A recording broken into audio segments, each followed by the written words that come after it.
Hello সবাইকে, তো আজকে নিয়ে চলে এলাম বড় মায়ের দর্শনের ব্লগ পার্ট 2 নিয়ে। আগের ব্লগে যেমন দেখেছিলাম যে সন্ধ্যে 6:30 হয়ে গেছে, 1:30 থেকে 6:30 অব্দি কিন্তু আমরা কনস্ট্যান্ট লাইনে ছিলাম, তখনও লাইন শেষ হয়নি। আরো প্রায় 1-1.5 ঘন্টা বাদে আমরা মন্দিরে ঢুকতে পেরেছি। যেমন তোমাদের বলেছিলাম যে বড় মায়ের প্রতিষ্ঠার গল্প বলবো এই ব্লগে, তো চলো শুনে নেওয়া যাক।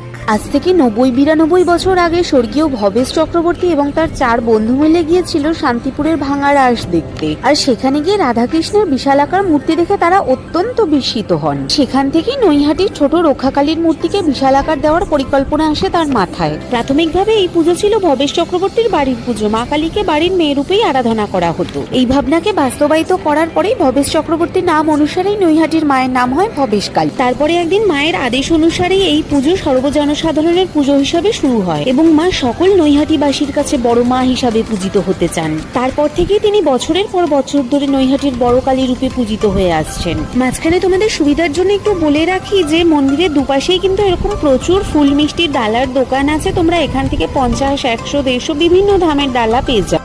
কথিত আছে বড় মা নাকি কাউকে খালি হাতে ফেরান না, আর বড় মা না টানলে কিন্তু ওনার কাছে যাওয়াও যায় না। সেই দিন 2025-এর প্রথম শনিবার হওয়ায় আমাদের কিন্তু প্রচুর লাইনে দাঁড়াতে হয়, সেটা তোমরা দেখতেই পেলে। তো ফাইনালি সন্ধ্যে 7:30টার সময় আমরা মায়ের মন্দিরে ঢুকতে পারলাম। এইখানে কিন্তু কোনো পান্ডা দিয়ে পুজো দেওয়ার ব্যবস্থা নেই, তাই জন্যই হয়তো বলে ধর্ম যার যার, বড় মা সবার। মন্দিরে গিয়ে যেটা জানতে পারলাম, এই বড় মার মন্দির কিন্তু স্থাপিত হয়েছে 2 থেকে 3 বছর আগে, যেটা কোষ্ঠী পাথরের মূর্তি তোমরা দেখতে পাচ্ছ এখানে।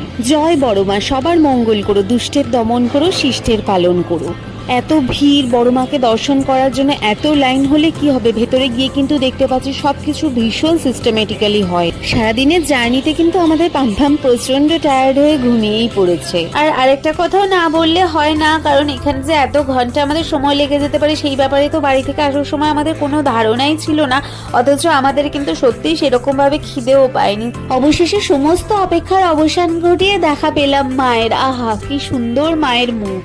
লাকিলি কিন্তু সেই সময় ভেতরে সন্ধ্যা আরতিও চলছিল। ঢাকের আওয়াজের সাথে কাসর, ঘন্টা, ধূপধুনো সবকিছু মিলে কিন্তু সেই সময় একটা ভেতরে স্বর্গীয় পরিবেশের সৃষ্টি হয়েছিল, যেটা একদমই মুখে বলে প্রকাশ করার মতন নয়। আর এই যে দেখতে পাচ্ছ, সবাই নিজের পুজোর ডালা দিয়ে নামগোত্র বলছে পুরোহিতকে। পুজো দিয়ে বেরিয়ে আমরা একটুখানি পেটের শান্তি করে, মানে ওই আর কি, মায়ের নামে সিঙ্গারা, মিষ্টি ইত্যাদি খেয়ে। আরেকটাও ইনফরমেশন লাস্টে দিয়ে রাখি, যারা ট্রেনে করে আসবে, যে যেই প্ল্যাটফর্মেই নামো না কেন, 1 নম্বর প্ল্যাটফর্মের দিকে নেমে 2-3 মিনিট ওয়াকিং ডিস্টেন্স কিন্তু মায়ের মন্দির। বড় মায়ের দর্শনের ব্লগগুলো ভালো লেগে থাকলে অবশ্যই লাইক, কমেন্ট এন্ড শেয়ার করো। Thanks for watching. টাটা করো। হ্যাঁ, বলো আবার।